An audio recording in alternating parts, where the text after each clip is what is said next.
Now that we have completed the astronomical part of astrology, we jump into the interpretations. From this part onwards, we learn what are the attributes that are assigned to different aspects of astronomical uh, parameters. For example, planets, rashis, the constellations, and the houses. So, in this lecture, we will cover the planets or the grahas, as it's called in Sanskrit. This picture shows the nine grahas or the Navgraha in as personified people. You can see this is clearly the sun, golden with rays, regal with mustaches. The second one is white, and this is clearly the moon. The third one is red, it's a Mars. The fourth here we have is black, a bluish black human being, not a human being, but a personified planet, and this is Saturn. This green figure is that of a Mercury. This is the Dev Guru, Guru Brahaspati. He's the teacher. This head is that of a snake. You can see the snake eyes and the teeth. This is the head of a snake, a devil, and this is the Rahu. It's not an actual planet. It's a mathematical point.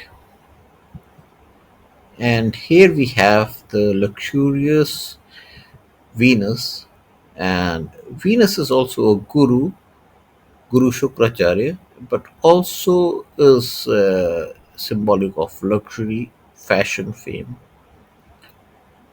And here we have the south node. Rahu is called the north node, and the tail of Rahu, which is headless, is Ketu, and this is called this is south node. So all the nine grahas, the nine planets. So a solar system is often viewed as a representation of the divine personification of time. That is called Kala Purusha. Purusha means a person, a human being. Uh, Now called, it's known as male human being, but Kala Purusha. Kala is the time. So the time personified Kala Purusha is called is how the solar system is viewed as. And so in this personification, Sun is regal and distinguished. Moon is fickle, unpredictable, unreliable. Mars is a warrior. It's fiery, irritable, impulsive, and brave. Mercury is a scholar. Jupiter is the enlightened mentor of gods with spiritual inclinations.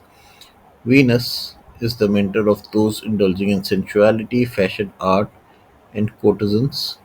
Saturn Saturn is for mishappening, aloofness, embodies the hermit and the diligent labor.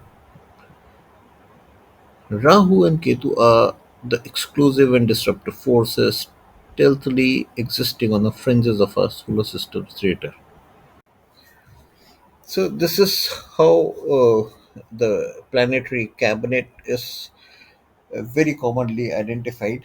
So this planet Sun is also called the king, and what other qualities it shows is self-confidence, individuality, leadership and authority, vitality and energy, fatherly figures and paternal influence, government and authority figures, creativity and artistic expression, dignity and honor, ambition and success, positive influence, pride and arrogance. The moon. is very commonly seen as a queen. It is also sometimes seen as motherly figure. So what does moon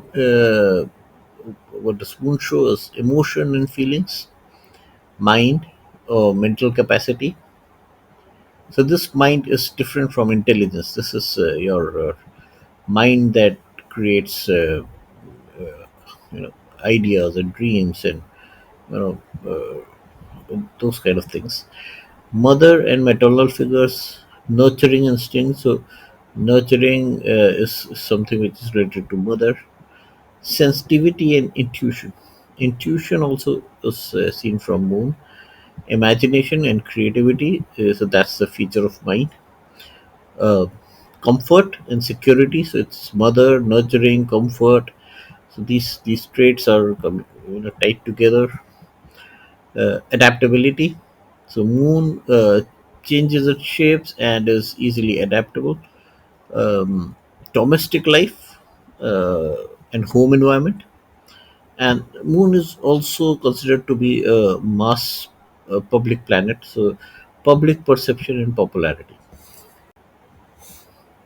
Mars is the warrior, the knight. What does it signify? Energy, courage, action, ambition, aggression, assertion, determination, drive, initiative, passion. So Mars is aggressive. It's a fighter. In a negative sense, Mars can show irritability, anger. It can cause unnecessary fights, s- cuts and wounds, surgery. What happens in the battlefield. Those kind of things. Mercury is the prince.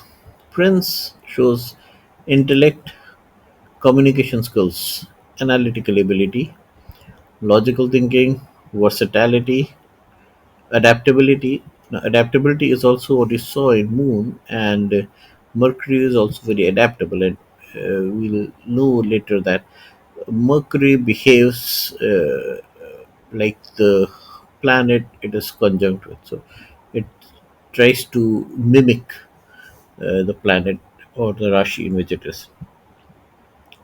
Learning capacity, wit and humor, business acumen, and diplomacy. So Mercury people can have if you're looking for business potential, diplomacy, intellect, communication, then you are talking about Mercury signs. Jupiter is the eternal teacher, the guru, and it signifies wisdom, knowledge, higher education, guru, teacher qualities, spiritual inclination, guidance and counseling, generosity, optimism, expansion, leadership. So Jupiter is very optimistic and Jupiter is very generous. It's a very positive planet, and it's good to have Jupiter placed positively in your horoscope. Venus is another guru, but it's more of a materialistic guru, an advisor for luxury items, materialistic world. Venus sometimes, mostly it's shown as a feminine character, but it also is a guru because Shukracharya. Shukra is the Hindi name for Venus, the Sanskrit name for Venus, and Shukracharya was actually a guru of the demons, and he was much more intelligent than Guru Brihaspati, and he had more power of penance than Brihaspati, and he was able to do much more. Let's say knowledge-wise, he was much more advanced. So Venus is more related to beauty, luxury, romance, sensuality, artistic talents, creativity, relationships, harmony in relationships, material comforts and luxury, wealth accumulation, enjoyment of worldly pleasures, and again diplomacy. And Saturn, what is Saturn? Saturn is the labor class. It's the hard worker, It's not the richest one. It's very disciplined, hard worker planet. It's aloof, cold, so it represents discipline and perseverance, hard work and responsibility, limitations and delays. Very, very common traits of Saturn is limitation and delays. Uh, Endurance, patience. So basically, if there is a delay, then you have to be patient. Limitations is you will not get all the luxuries, then you have to endure through the life. Authority and leadership. So authority and leadership comes only with time. It doesn't come like that with the sun. Not a, a default authority is given to Saturn. Saturn does get the authority, but after a lot of hard work. Longevity in aging. It has good survival instinct, slow moving, can stay long in difficult situation.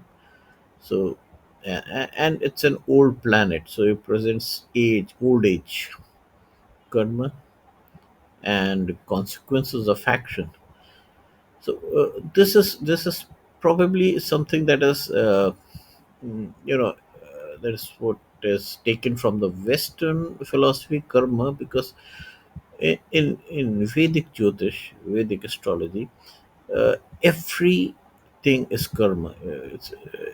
There's no specific planet is assigned as a karmic planet or is having karmic relation.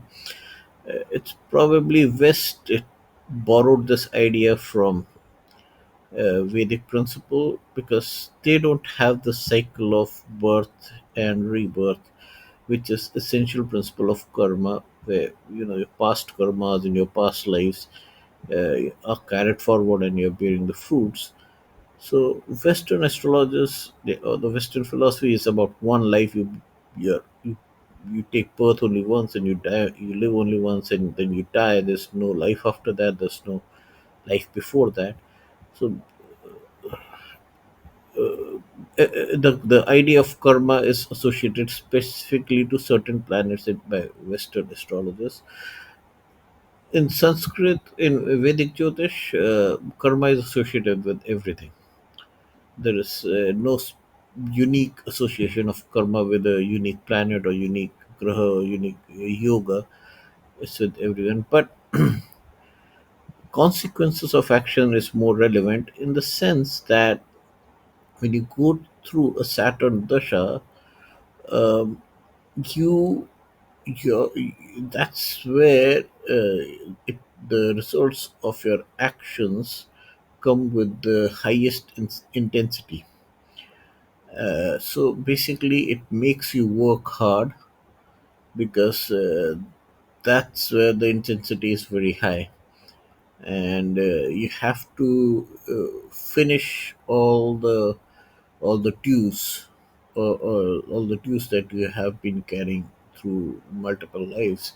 So Saturn is the planet where you have to fulfill what is due to you, and it ensures that you pay your dues and complete the Saturn dasha or Saturn Sarasati is the period where you go through this. This is period which is considered to be as a period of suffering and difficulty, but basically you are paying your dues. Justice and fairness, again, if you have no dues to be paid, then you will not suffer. It's a planet of justice, sorrow and obstacles. So yes, it creates obstacles, it delays things, and in a materialistic world where you want instant karma, delay is a cause of a sorrow. So yeah, Saturn represents those delays, but it does also represent mastery over time. So Saturn over a period of time can knows how to master time because of his endurance and patience.